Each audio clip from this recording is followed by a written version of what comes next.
Queridos, finalmente, então, iniciamos o nosso pré-prova para essa temida prova do Enem, algo que aflige aí muita gente, deixa o pessoal ansioso, nervoso, o que fazer.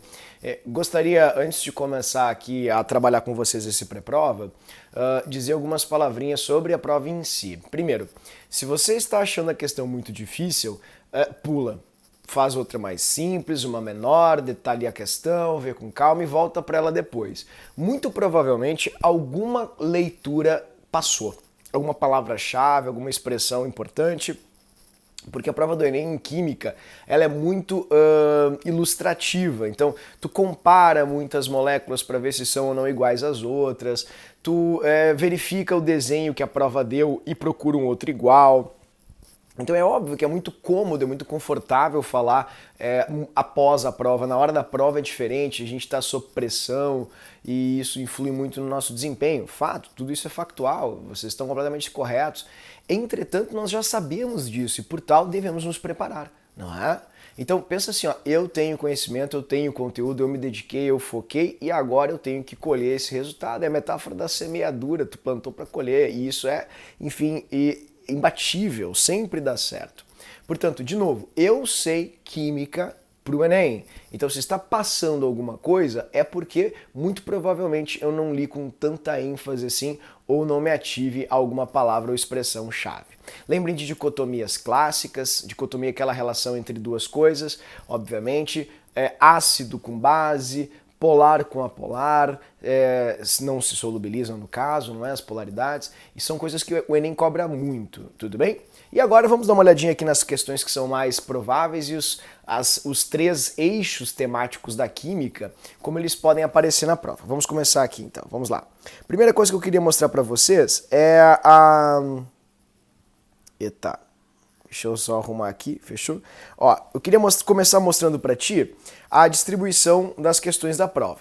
Tu vai ter ali, então, na maior parte da prova de química, a maioria, obviamente, é composta por físico-química. Então, na maior parte, enfim, dos detalhamentos de vocês, dos desenvolvimentos, você vai encontrar sempre questões que envolvem equilíbrio químico, termoquímica, eletroquímica, soluções, eles gostam bastante, então são matérias bastante importantes. Mas também tem muita química geral, como tu pode perceber aqui do ladinho, ó.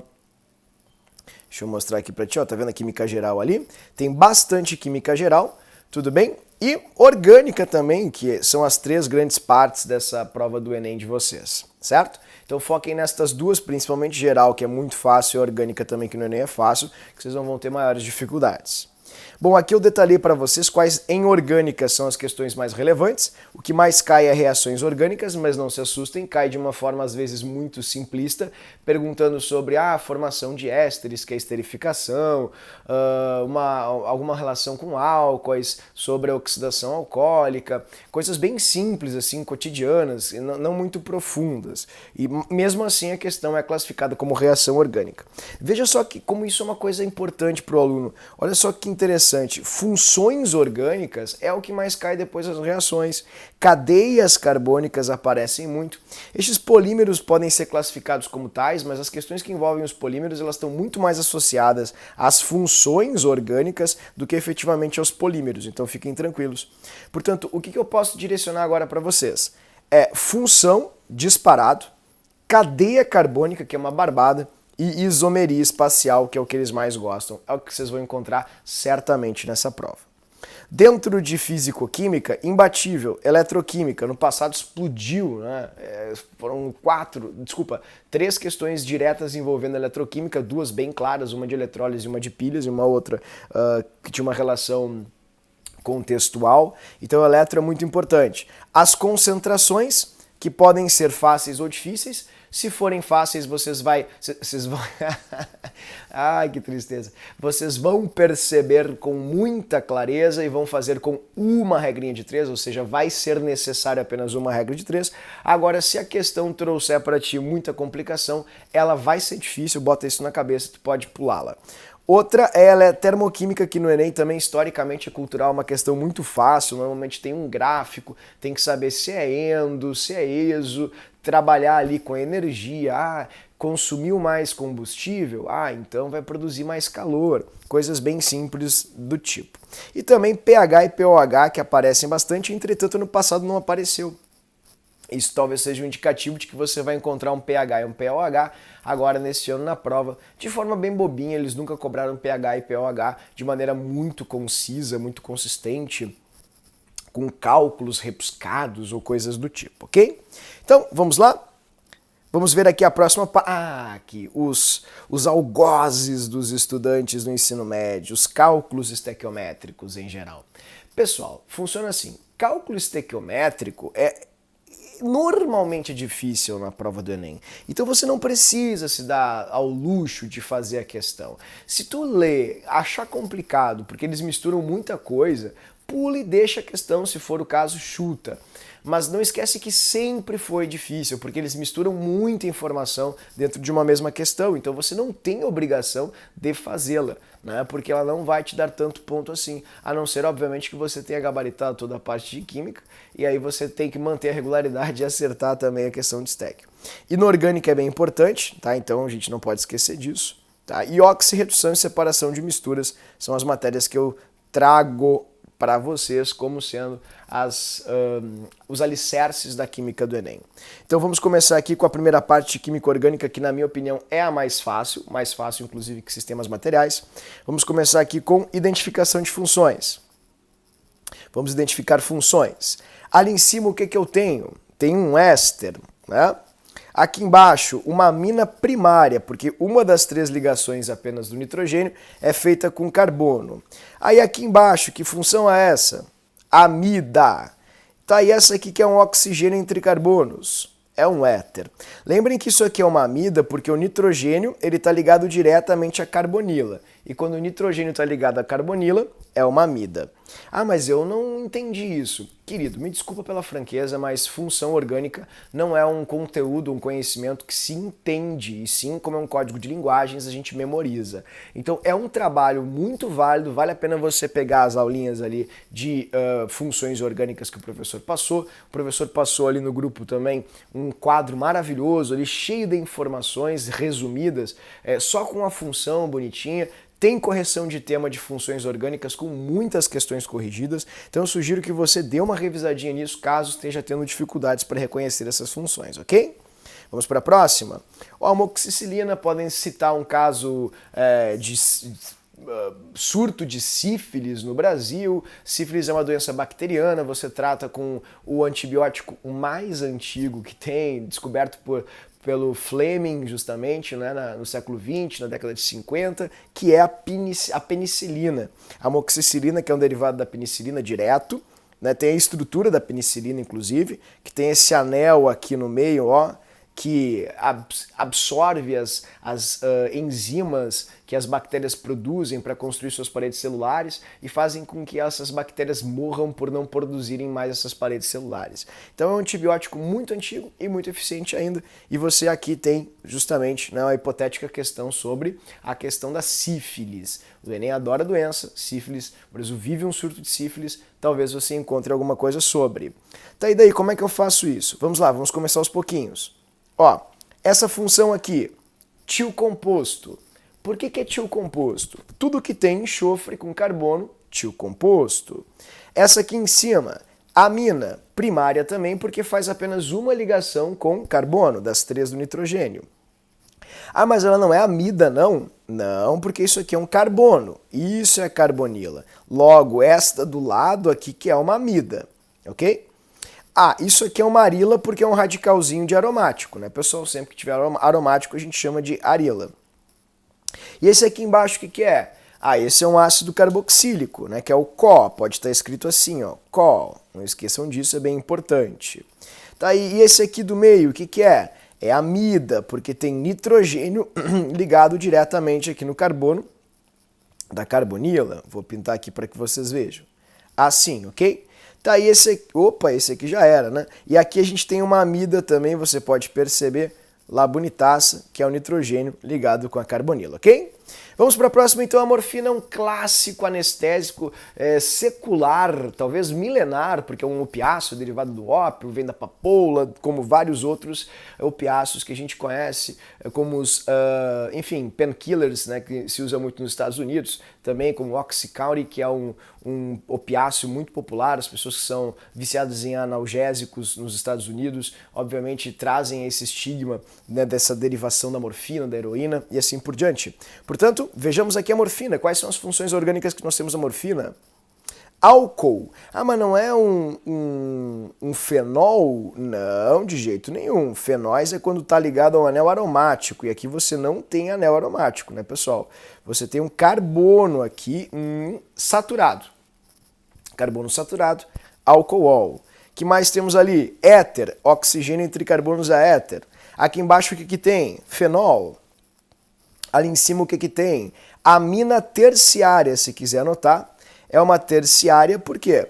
Ora, porque ela está ligada a 3 carbonos. Quando o nitrogênio faz ligação com 3 carbonos, a gente chama de amina terciária, ok? Tem mais alguma coisa ali? Não, fechou. Opa, tô malhando, quero ficar monstrão, quero tirar a camisa no verão, né? Quero usar o biquíni no verão. Veja só, o belíssimo objetivo então agora, né, para você que está focado, está no treino. E o que acontece? Você está tomando aí alguma coisa extra, tá ficando grande demais em muito pouco tempo? Muito provavelmente tem alguma coisa a ver com os esteroides anabólicos androgênicos, que são substâncias, são gorduras. Esteroides são gorduras. Vem justamente de um grupo funcional chamado de esteróis, que são moléculas tetracíclicas. Você pode ver 4 ciclos. 3 destes ciclos são ciclos hexagonais e um desses ciclos é pentagonal. Os radicais ligados a estes ciclos, eles acabam se diferenciando e diferenciando os hormônios. Essa aqui é uma belíssima testosterona, como você pode ver. Tem ali a carbonila e lá em cima o OH. Né? Então está ali a cetona de carbonila e o álcool ali no OH. Ok? Glifosato, também uma clássica questão sobre herbicidas, não é? Para as plantações e assim vai. O que isso tem a ver com a prova, professor? Ora, o glifosato, pessoal, é o principal herbicida e um dos mais discutidos no mundo inteiro. Vários países proibiram a utilização do glifosato, pois associam o glifosato a várias doenças, inclusive doenças congênitas, ou seja, ele é considerado uma substância teratogênica. Mas há muitos críticos que dizem que não, as concentrações são muito baixas nos vegetais que nós consumimos. Então isso não faz mal. Mas enfim, né? Tirando o mérito do serve, não serve, e assim por diante. Vejamos quimicamente quais podem ser as implicações do glifosato. O glifosato tem um radical de ácido carboxílico, aqui um radical derivado de ácido fosfórico.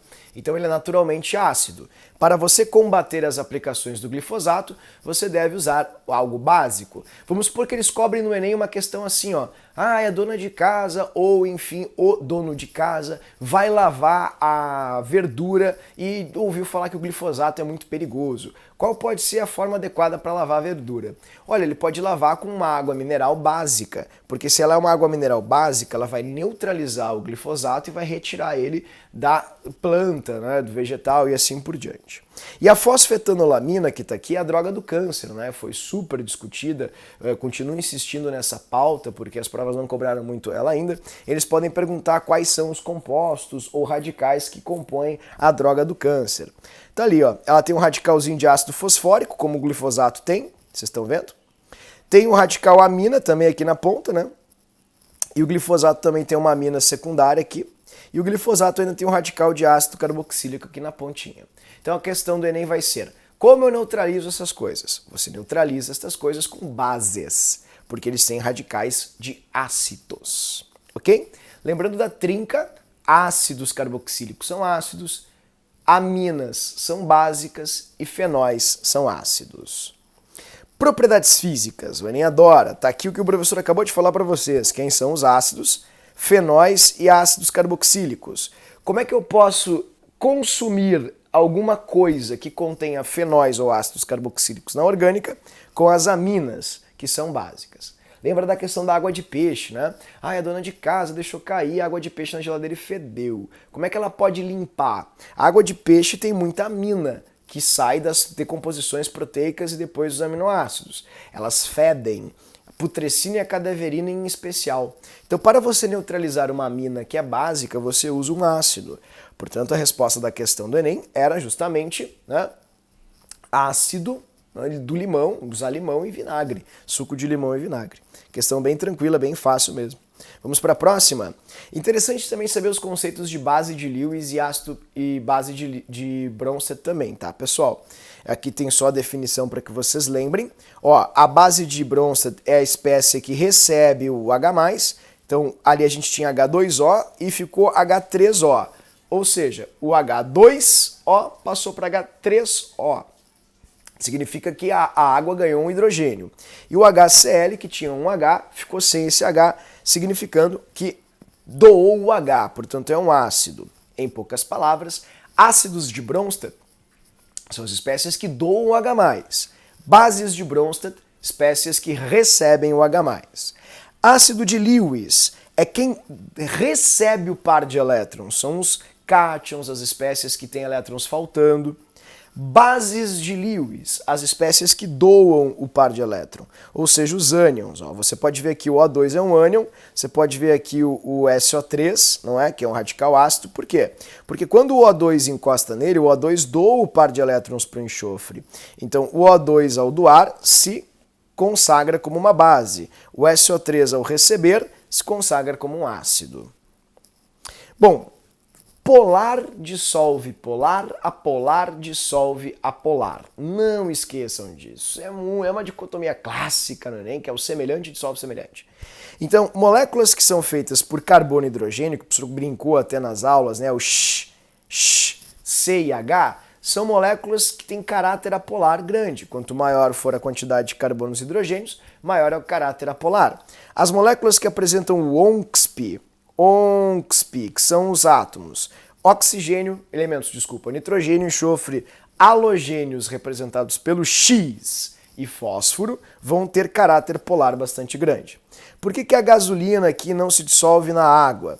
Porque a água tem o oxigênio, né? Então ela é polar, caráter polar, e a gasolina não tem X, que é CH, portanto é apolar. As interações da gasolina são bem fracas, por isso ela acaba tendo uma densidade bem pequena. E quem é menos denso, boia. Quem é mais denso, afunda. Por que o álcool e a água se dissolvem e se homogeneizam? Porque o álcool tem o oxigênio vermelhinho ali, capaz de interagir com a água formando ligações de hidrogênio. Ok? Bom, aqui tem algumas dicas para que vocês lembrem. Uma sugestão é sempre lembrar do CH. Quanto mais CH, mais fracas vão ser as interações moleculares. Ó, CH, H e C, como tu viu aqui, fazem interações apolares, que são interações do tipo dipolo induzido. Se tiver oxigênio, nitrogênio, enxofre, X ou P, o ONxP, né? Vai ser dipolo-dipolo, que é uma mais forte, então as moléculas ficam mais próximas. E se você encontrar essa combinação, ó, O com H, N com H, não importa como, você vai ter ligação de hidrogênio, que é a força mais intensa entre moléculas. Então isso vai gerar uma interação maior, as moléculas ficarão mais próximas e isso vai aumentar o quê? Ponto de fusão e ebulição, densidade, solubilidade em água, não é? Tudo isso tem uma função muito importante. Quando vocês tiverem moléculas com com interações iguais, tipo, só tiver moléculas com X, você pode cuidar a cadeia. Se a cadeia de uma molécula for muito maior que a outra, aí você vai ter justamente, não é, uma molécula com uma massa maior e, portanto, com pontos de ebulição e fusão maiores também. Bah, não entendi isso, muito estranho. Ó, aqui você tem 5 carbonos, aqui você tem 6, aqui você tem 7. Quanto mais carbono, e todas essas moléculas aqui são formadas por C e H, então são apolares. Portanto, como é que aumenta o ponto de ebulição, a densidade e assim por diante, né? Vai aumentar, deixa eu colocar aqui, para baixo. Por quê? Ora, porque está aumentando a massa, e se está aumentando a massa, tu necessita de mais energia para separar essas moléculas. Tudo bem? Então não esqueçam disso. E uma dica para o Enem também, se as moléculas tiverem o mesmo número de átomos, se elas não tiverem ramificações, elas conseguem se encaixar mais. Se elas tiverem ramificações, as ramificações impedem esses encaixes, fazendo com que as moléculas fiquem mais afastadas e, consequentemente, apresentem densidades menores e pontos de fusão e ebulição menores também. Ok? Isomeria, que é muito importante. A plana, queridos, o Enem não cobra muito não, então eu vou ser bem direto. Se as funções forem diferentes, função. Se as cadeias forem diferentes, como você está vendo aqui, cadeia. Se houver mudança na posição, né, de dupla, ramificação e assim por diante, posição. Se houver mudança do heteroátomo na cadeia, metameria ou compensação. E se houver enol virando aldeído ou enol virando cetona, tautomeria, ok? Eu vou ser bem objetivo e direto aqui nas planas porque o Enem cobra mais espacial. Se alguém quiser aprofundar um pouquinho o conhecimento sobre as planas, por favor, assistam a aula de isomeria. Entretanto, vou ser bem franco, é exatamente como o professor falou. Você vai olhar para duas moléculas e vai achar a diferença entre elas. Agora, quando a isomeria é espacial, ela pode conter dois tipos de isômeros diferentes, os isômeros geométricos e os isômeros óticos. Essa é da isomeria geométrica. Ela pode acontecer em cadeia aberta e em fechada. Você deve olhar para os dois carbonos vizinhos ou vicinais. Assim, no carbono da esquerda, o radical de cima tem que ser diferente do de baixo. E no carbono da direita, o de cima tem que ser diferente do de baixo. Bem como num plano, né? Numa cadeia, desculpa, não num plano, perdão, numa cadeia fechada. Você vai olhar para o carbono da direita, o de cima tem que ser diferente do de baixo, olha para o da, esquerda, né? Agora sim para o da direita, o de cima tem que ser diferente do de baixo. Por quê? Porque quando isso acontece, você pode ter o isomerismo cis-trans, como esse que o professor está mostrando. Quando os radicais semelhantes estiverem nos mesmos lados, por exemplo, eu faço um risco assim. Se os radicais semelhantes estiverem em cima e embaixo, por exemplo, os verdinhos estão em cima e os branquinhos estão embaixo, significa que você tem o isômero cis, que é polarizado, né? Se os radicais diferentes estiverem, semelhantes estiverem na transversal, você tem o isômero trans, ok? Lembrem que o cis é polarizado, mais polarizado, e o trans é apolar. Essa é a explicação pela qual a densidade e o ponto de ebulição e fusão do cis são maiores do que o do trans, ok? Então não esqueçam que isso é muito fácil e nem apaixonado por isso. E faça um corte bem no meio, ó, passando no meio da ligação dupla, tá, pessoal? Sempre faz um corte passando no meio, entre as duas ligações, tá? E aí você avalia, por exemplo, se tem um cloro aqui e um cloro em cima, um H embaixo, um H embaixo, é cis. Se o cloro está em cima num carbono e está embaixo no outro, aí é trans, ok? É bem fácil mesmo. Outra coisa que é muito fácil, eles adoram, é a questão dos isômeros óticos. O isômero ótico é o isômero que tem o carbono quiral, então tem que ter um carbono quiral para ser o isômero ótico. Sempre que uma molécula tem carbono quiral, essa molécula vai apresentar o efeito dos enantiômeros. Enantiômeros. O que é o efeito dos enantiômeros? São dois compostos opostos que têm as mesmas propriedades físicas, entretanto, propriedades organolépticas e, às vezes, implicações fisiológicas diferentes. Como assim? Ó, sempre vai haver o levógero, que é o que desvia a luz para a esquerda, e o destrógero, que é o que desvia a luz para a direita. Um deles tem cheiro e gosto de limão, o outro tem cheiro e gosto de laranja, por exemplo. Um deles evita náuseas e vômitos e o outro causa mudanças congênitas ou teratogênicas. Não esqueçam disso, ok? Então todo composto que tem carbono quiral, e é necessário ter carbono quiral para que se formem enantiômeros, formarão enantiômeros. E a forma com a qual a gente calcula, ou a forma com a qual nós calculamos o número de enantiômeros é o 2 na N, onde N é o número de carbonos quirais. Agora, uma coisa que o Enem pergunta bastante é, tem ou não tem carbono quiral na molécula? Que é o mais comum no Enem. Então você tem aqui duas moléculas para ver isso. O carbono quiral é o carbono que tem 4 ligações diferentes. Então você já começa riscando carbonos que têm ligação dupla, carbonos que têm ligação tripla, porque esses jamais vão ser quirais. Ó, esse carbono, por exemplo, vermelhinho, ele tem o OH aqui, CH3 aqui, H aqui e a carboxila aqui. São 4 radicais diferentes, portanto, ele é um carbono quiral.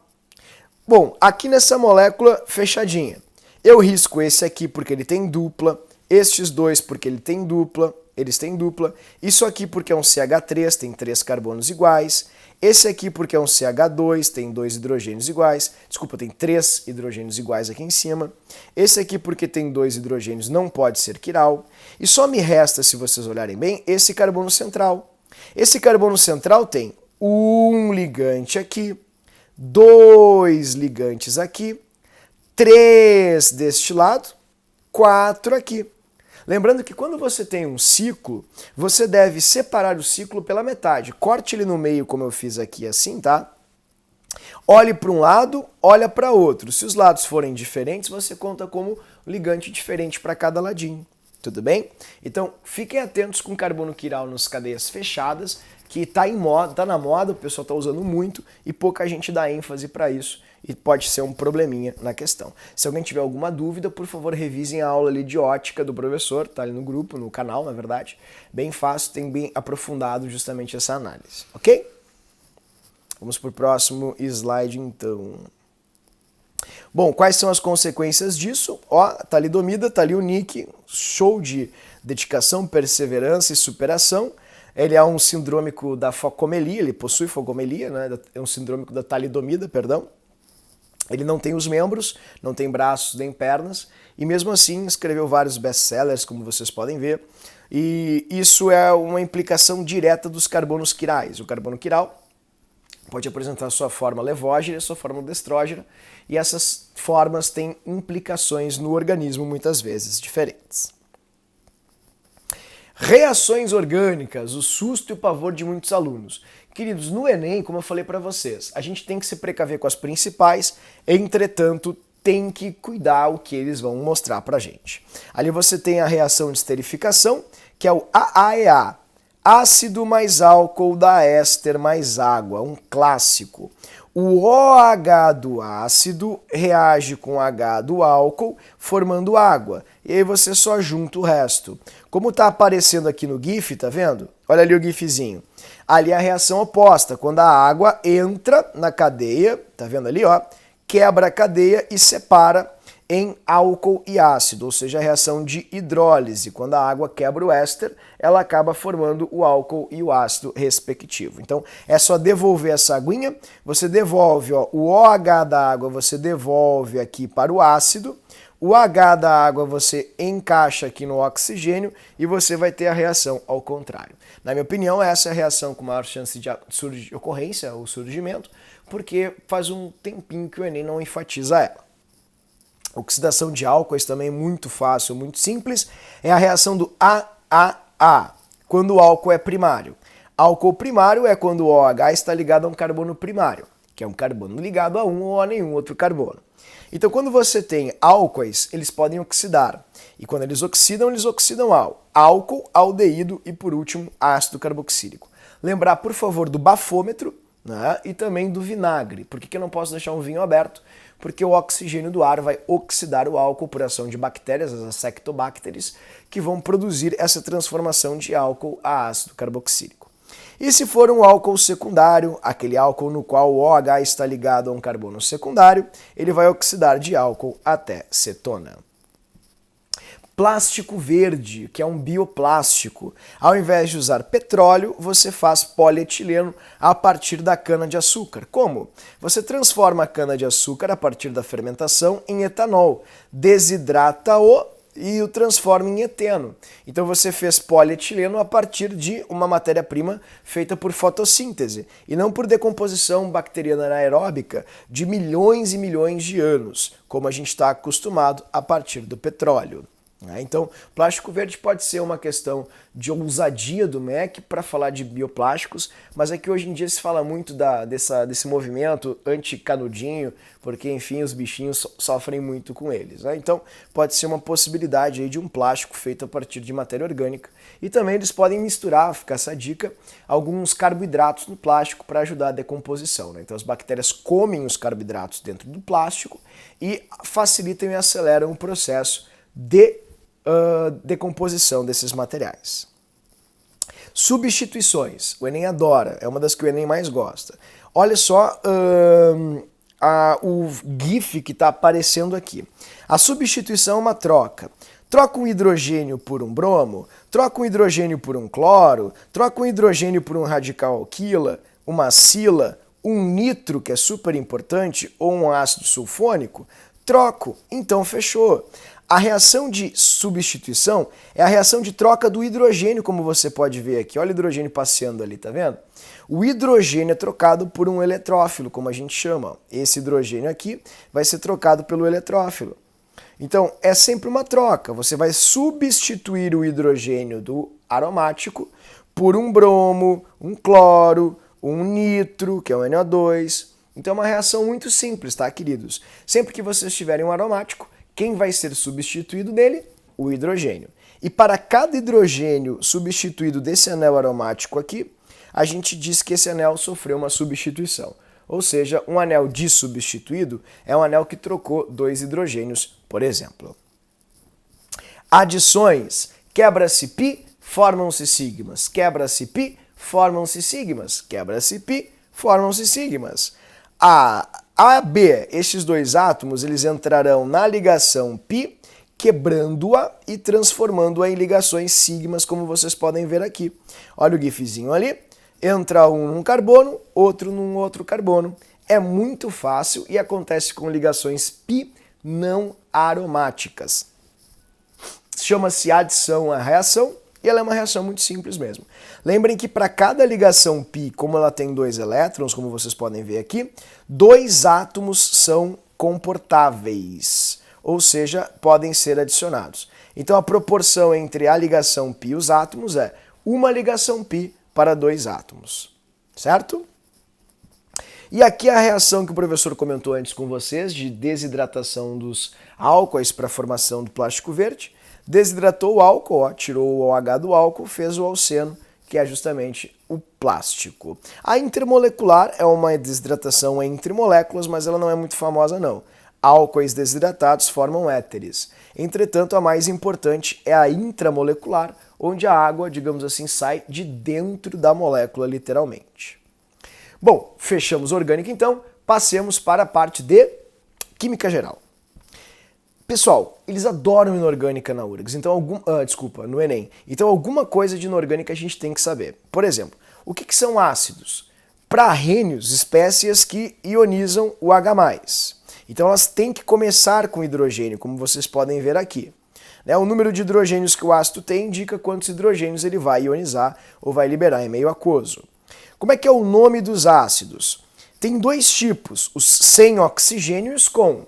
Sem oxigênios, nós chamamos de hidrácidos. Todos terminarão com hídrico, como vocês podem ver aqui, ó. Se ele é com bromo, bromídrico. Se ele é com iodo, iodídrico. E assim por diante. Quando ele tem oxigênio, daí a gente precisa mudar um pouquinho a nossa regra de leitura, né? Deixa eu mostrar aqui para ti. Isso pode variar de acordo com o NOx. Ele pode terminar com ico ou oso. Se tiver muitos oxigênios é ico, de maior ico, se tiver poucos é oso. Tem uma regra que é interessante, que é a regrinha do perico, ico, oso e poso, perico, ico, oso e poso, que é uma regrinha que nós trabalhamos bastante em inorgânica, né? Eu tenho certeza que vocês dominam ela muito bem. Então vou fazer aqui com vocês, ó, pelo NOx do elemento central. Então, por exemplo, vamos supor que você tem um HCl, não tem oxigênio, termina em hídrico. Maravilha. Agora vamos supor que você tem um HClO. O NOx do cloro aqui é +1. Lembrando que a regrinha do NOx é oxigênio vale -2, -2. Hidrogênio +1, +1. Para dar 0, o número que falta é +1. Por isso que o cloro é +1. Ó, como está mostrando aqui. Então, quando o NOx do elemento central é +1, ele vai se chamar hiposo, ácido hipocloroso. Quando o NOx do elemento central é mais 2, mais 3 ou mais 4, você vai ter ali o oso apenas. Por exemplo, aqui é mais 3. Tudo bem? Se é mais 3 o NOx dele, fazendo o chiqueirinho como fizemos em cima, vai ser oso, ácido cloroso. Aqui o NOx do cloro é mais 5, vai dar ico, do perico ico, oso e poso. Então ele vai se chamar de ácido clórico. E, para finalizar, esse que é mais 7 vai se chamar de perico, perclórico, porque ele é hiperoxidado, hiperoxigenado. As forças de ácidos ou caráteres de ácidos, elas variam bastante. Se eles forem hidrácidos, esses 3 apenas são fortes. Os demais são moderados e fracos. Só tem um moderado que não cai muito não, que é o HF. O resto em si é fraquinho. Agora os oxiácidos, que são os que têm oxigênio, basta você fazer uma regrinha que é, oxigênios menos hidrogênios vai dar um valor. Se esse valor for maior ou igual a 2, você vai ter um ácido forte. Se ele for igual a 1, vai ser um ácido moderado, e se for menor que 1, vai ser um ácido fraco. Então eu vou fazer uma correçãozinha aqui, que pelo visto no slide a gente tem ali uma alteraçãozinha, né? É oxigênios menos hidrogênios, tá? Então, por favor, vou arrumar aqui para ti, é Y menos X, Y menos X, Y menos X, assim. Se eles forem maiores ou iguais a 2, aí a gente vai ter um forte. Se eles forem igual a 1, vai ser moderado. E se for menor que 1, vai ser fraco. Por exemplo, ácido sulfúrico, 4 menos 2 dá 2, é forte. Ácido fosfórico, 4 menos 3 dá 1, é moderado. Bórico, 3 menos 3 dá 0, é fraco. Bases são chamadas também de hidróxidos, são os compostos que possuem o OH. Em meio aquoso, segundo Arrhenius, eles dissociam esse OH. Então, o número de OHs que a base possui vai ser liberada em meio aquoso, indicando se ela tem 2, 3, 4 OHs por composto, não é? Por exemplo, AlOH3 tem 3, portanto, vai liberar os 3 OHs. O que as bases, como são chamadas? Todas são chamadas de hidróxidos. Então você vai ter hidróxido de sódio, hidróxido de alumínio. É muito fácil mesmo, né? Duvido que vocês tenham maiores dificuldades para com isso. Quais são as bases fortes e solúveis? As bases fortes e solúveis são as bases do grupo 1 e 2, exceto hidróxido de magnésio, que é o leite de magnésia, e também o hidróxido de berílio. Mas o berílio nunca é importante, só o de magnésio é interessante saber essa exceção. Então, por exemplo, se você tiver um NaOH, ela é uma base forte solúvel. KOH, queridos, é uma base forte e solúvel em água. Então, é uma base preocupante, não pode ser usada de qualquer forma. Você não pode jogar NaOH, por exemplo, na sua mão. Se você estiver com azia, você não pode tomar soda cáustica para evitar a sua azia. Você vai se decompor, não é? Mas bases e ácidos não se neutralizam? Sim, mas aqui duras penas, não é? A base vai ser corrosiva demais porque é uma base muito forte.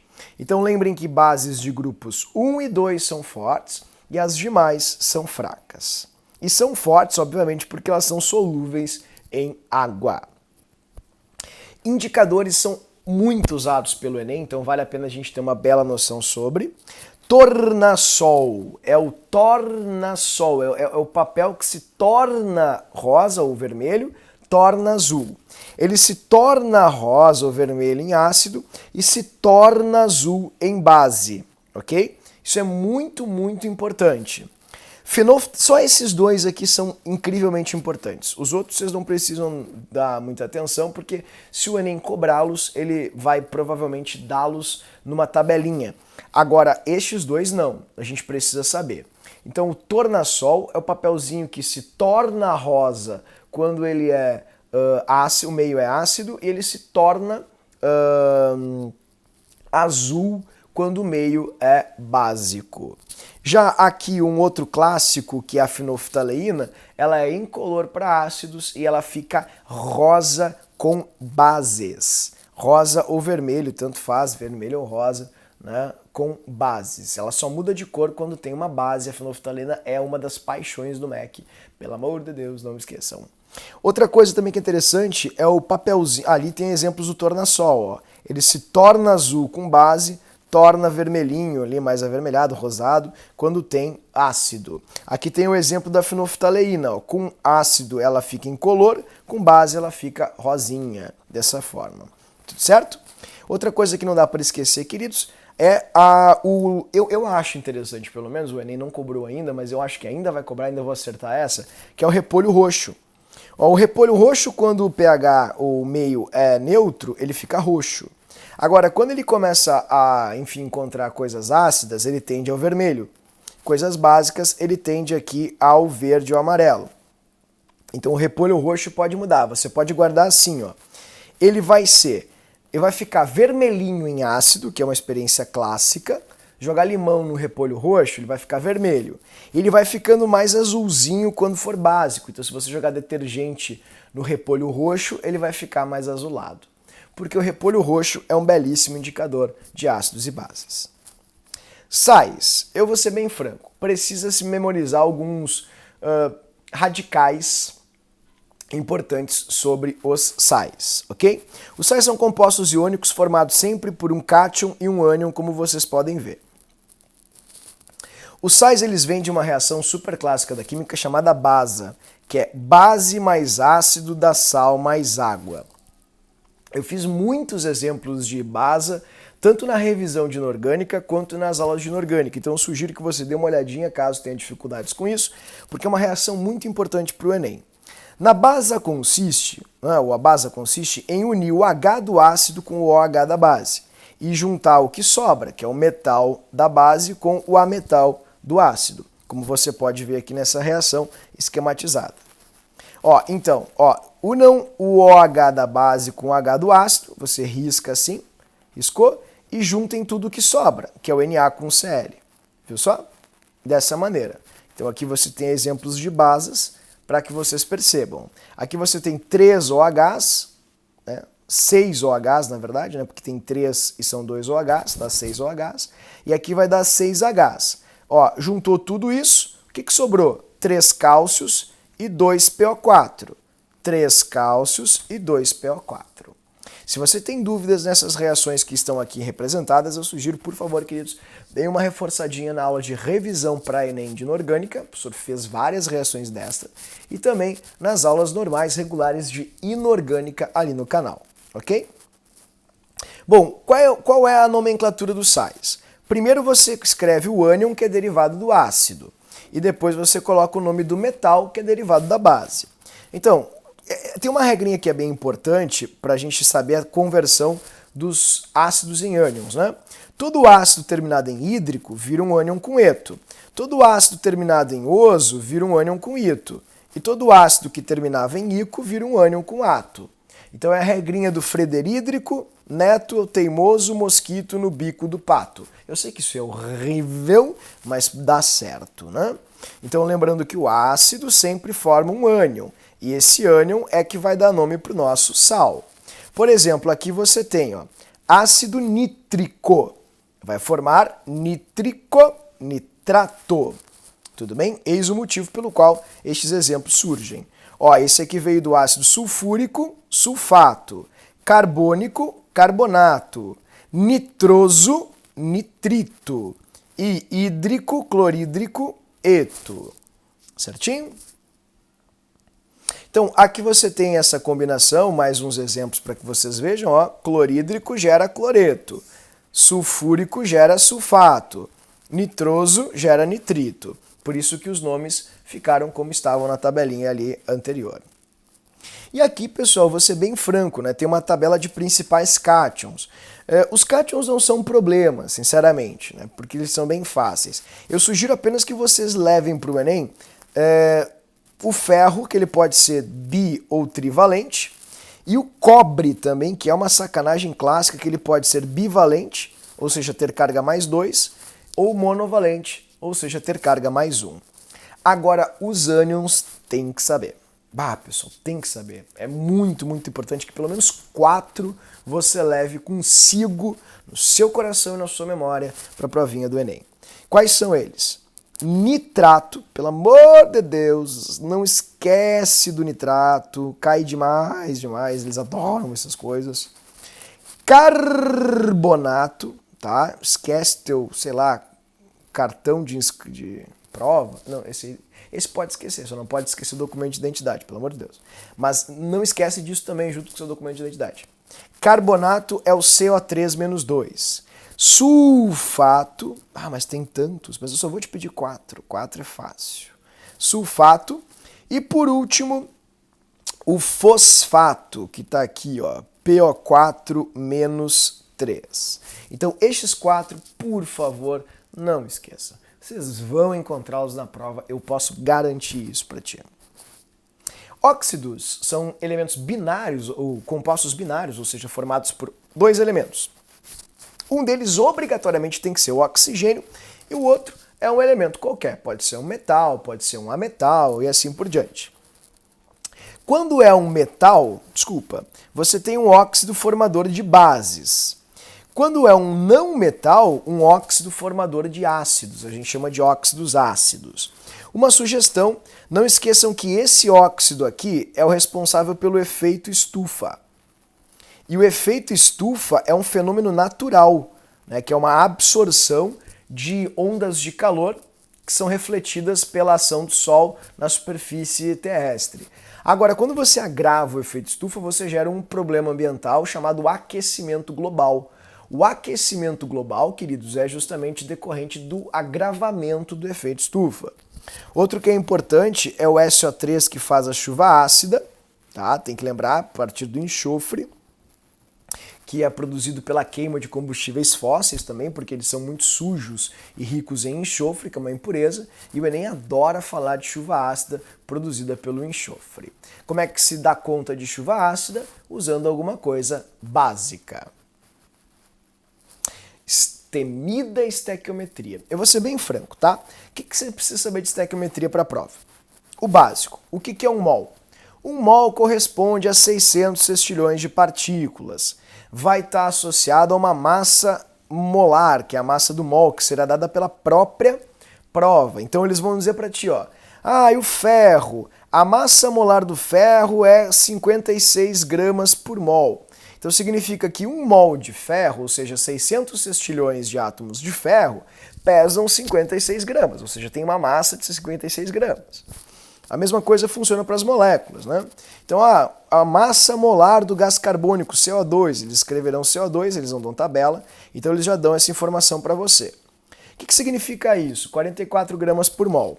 Que 600 sextilhões de moléculas de gás carbônico têm uma massa, juntas, têm uma massa de 44 gramas. Lembrando que a topeirinha ali é porque mol, em inglês, né, é topeira, e a brincadeira e a associação clássica. Tá aí o volume do mol. Eles também vão dar. Para gases, como os gases não têm interação, o volume molar vai ser sempre de 22,4 litros. Eles nunca cobraram um PV/NRT, tá? Então eu acho que vocês não precisam se preocupar. Entretanto, se a temperatura não for zero, né, pessoal, que é a temperatura normal, você vai ter que fazer uma correção aplicando aqui a regrinha do PV igual a NRT. Como o professor está mostrando aqui, P é pressão, V é volume, N é número de mols, T é temperatura e R é a constante dos gases, que é o 0082. Lembrando que 22,4 é o tamanho dessa bola aqui, então que o cérebro de vocês associe o número ao seu tamanho real. Isso é muito importante. Isso é para 0 graus Celsius. Imagina, se está a 25 graus Celsius, ou seja, 298 Kelvin, é só somar 273 a 25, obviamente isso vai aumentar, porque as moléculas se agitarão mais e expandirão o seu espaço. Mas é basicamente 22,4 vocês vão precisar associar.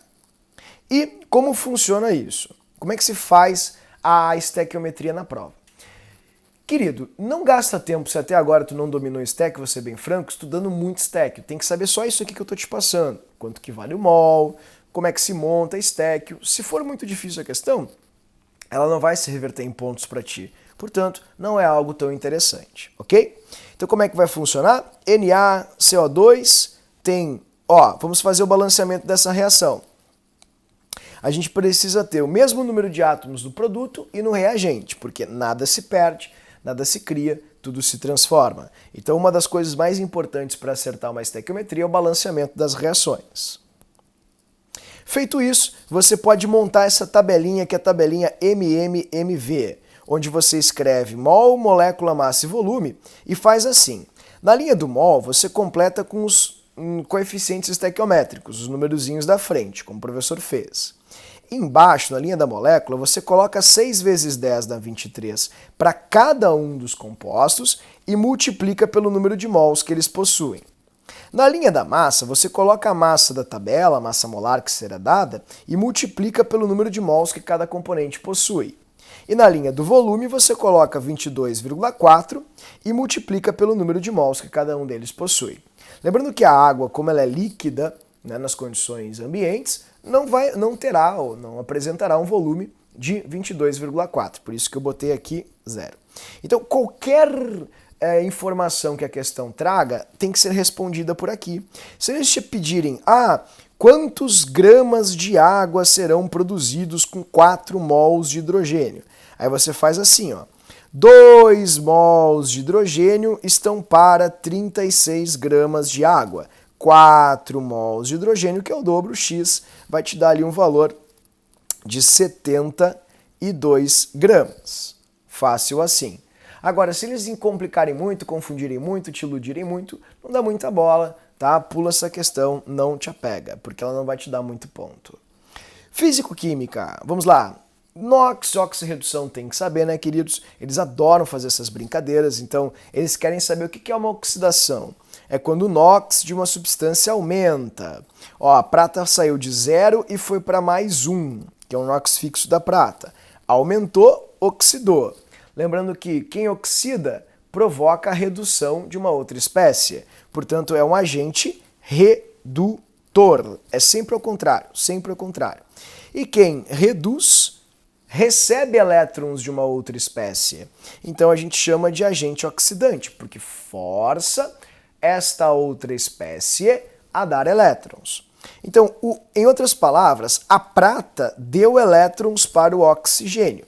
Se a prata oxideu, ela sofreu oxidação, seu NOx aumentou. Se o oxigênio reduziu o NOx, foi de 0 para menos 2, né, que é o oxigênio, perdão, menos 2, né? Significa que o oxigênio recebeu elétrons da prata. E aí, que implicação isso tem? Querido, se um dá elétron e o outro recebe, gera-se corrente elétrica. E quando gera corrente elétrica, a gente pode ter 2 grandes sistemas. O sistema de eletrólise, que é um sistema onde a gente quer fazer uma reação química, e um sistema de pilhas, onde a gente quer gerar corrente elétrica.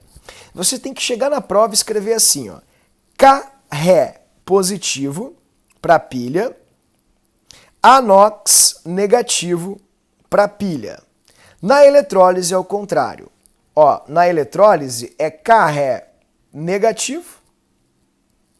Deixa eu só arrumar aqui para o senhor escrever o positivo. Prontinho. Fechou? Negativo.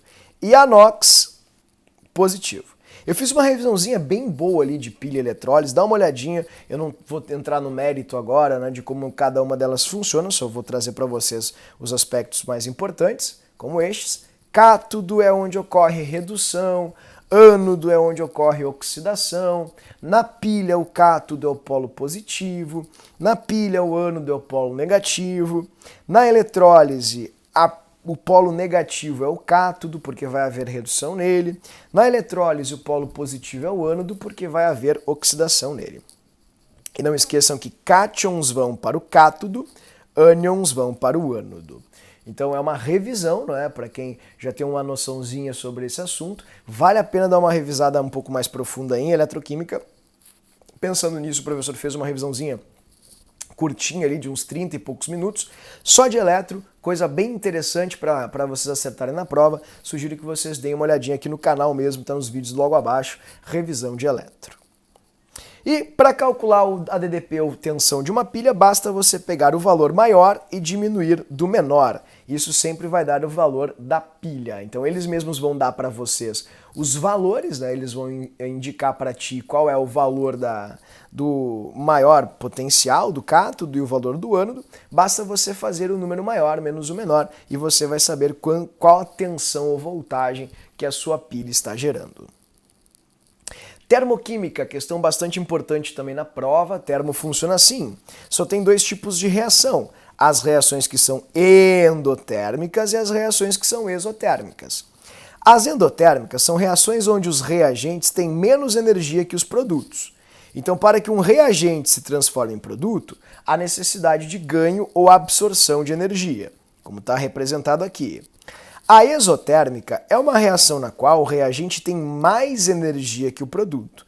Então, há necessidade de diminuição energética, pois para o reagente que é mais energético se transformar no produto, ele precisa ceder calor.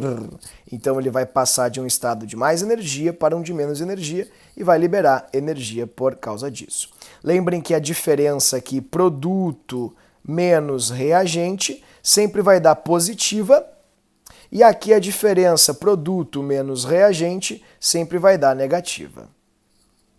Cinética. Cinética não é uma matéria muito clássica no Enem, entretanto é legal a gente lembrar algumas coisinhas porque é uma matéria importante para a química como um todo.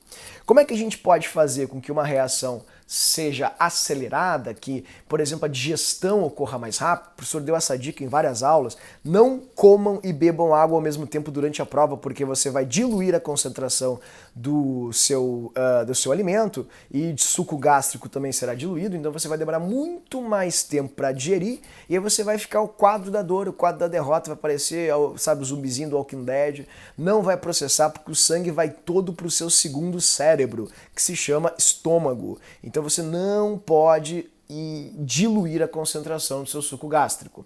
Então ou come ou bebe, tudo bem? Senão tu vai ficar com sono, vai dormir no meio da prova. E lembra, coisinha leve pra não dormir, né, pessoal? Nada de ir pra churrascaria, nada de mandar ver naquela picanha, aquele leitão, a pururuca, tá? Por quê? Porque, oh, meu Deus do céu, você vai literalmente dormir, vai acordar, né? E vai achar que ao invés de Enem você tá, sei lá, num hotel, né, pagando um pernoite, ao invés de estar fazendo prova. Então, como é que eu posso fazer para acelerar a reação?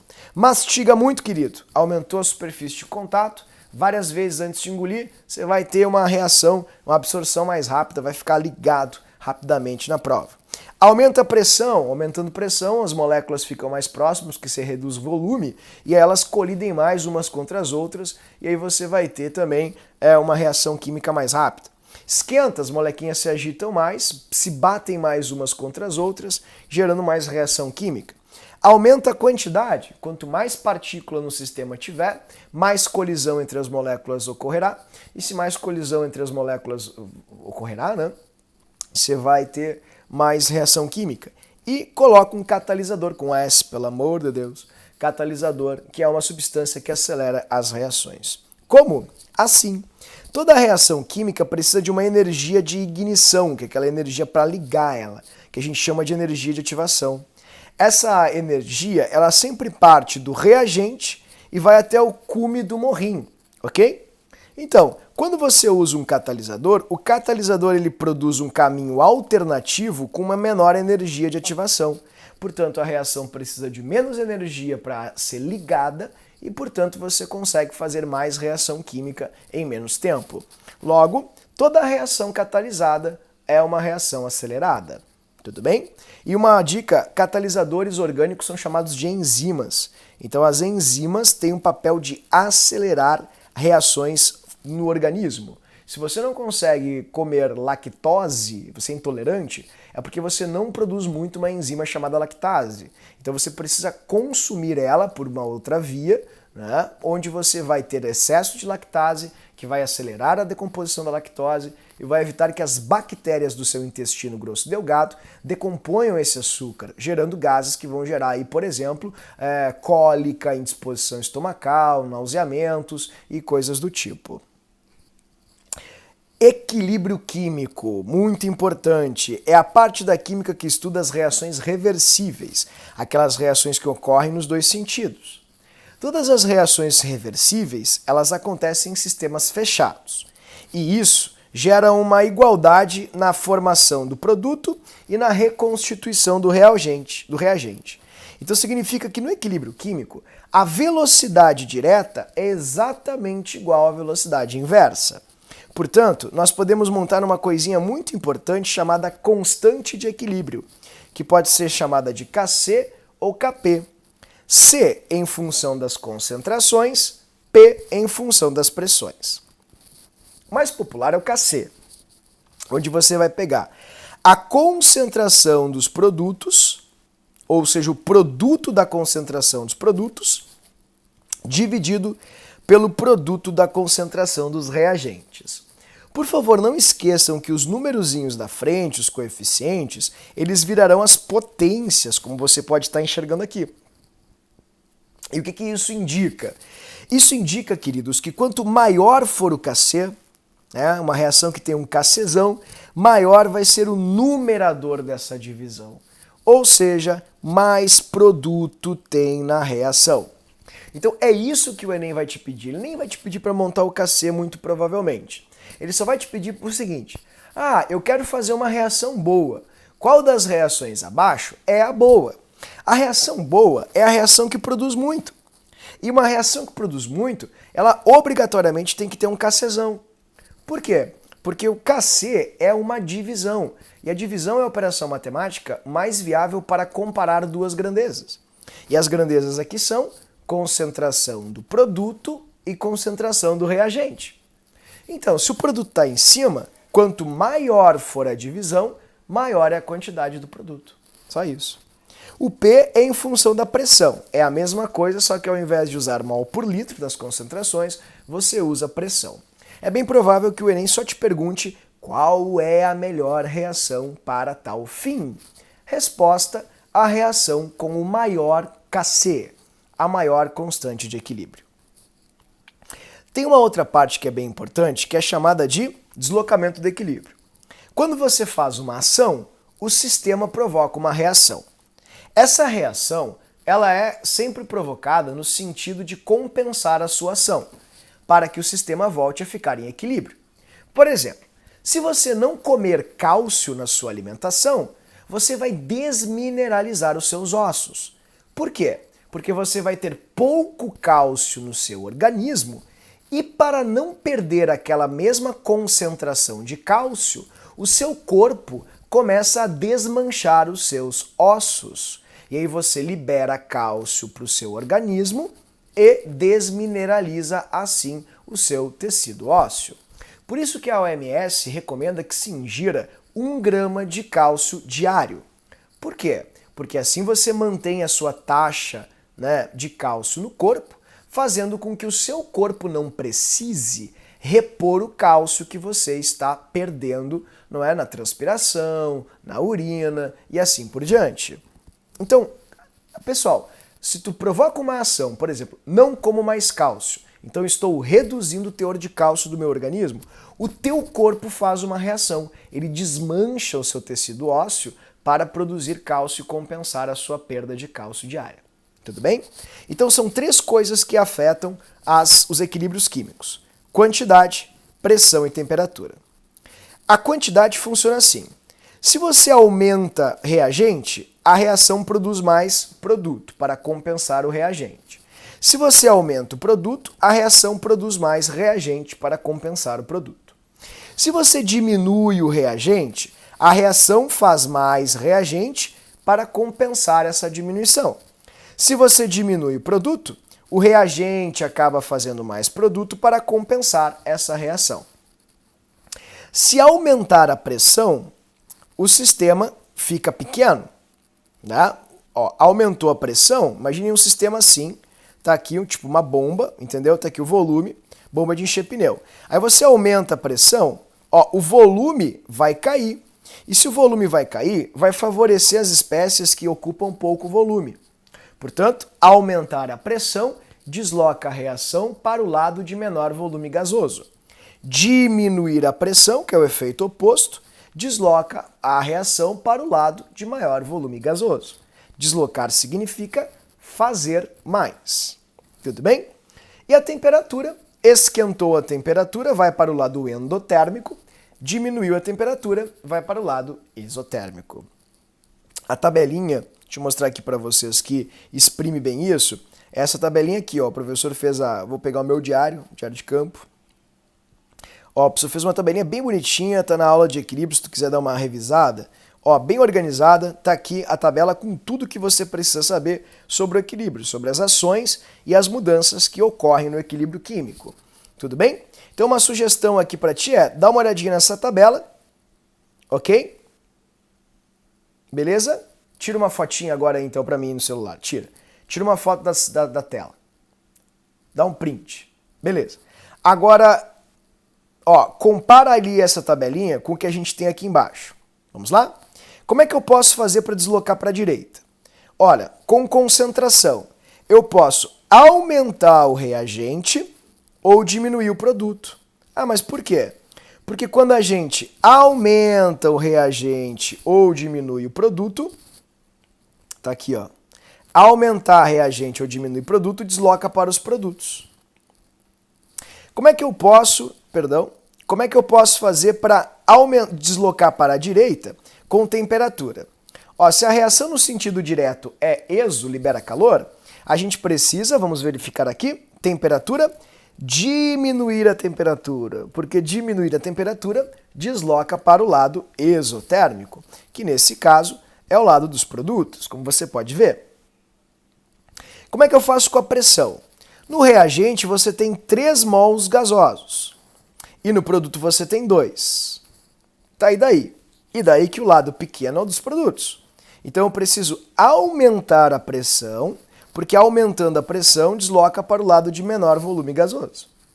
Viu só? Portanto, aumentando a pressão, nós deslocamos para a direita. Tudo bem? Então, caso alguém tenha alguma dificuldade, sugiro que dê uma olhadinha na aula de equilíbrio, sobre deslocamento de equilíbrio, parte 2, está bem explicadinho, com calma. É pouquíssimo tempo, vale a pena se você tem um pouco de dúvida, porque essa questão tem muita chance de aparecer na prova de vocês. E a última parte é o pH, que é a concentração iônica da água em equilíbrio. Quando a gente tem a mesma concentração de H+ e OH-, o meio é neutro. Quando a concentração de H+ é maior que a de OH-, o meio é ácido. E quando tem mais OH- do que H+, o meio é básico. Tudo bem?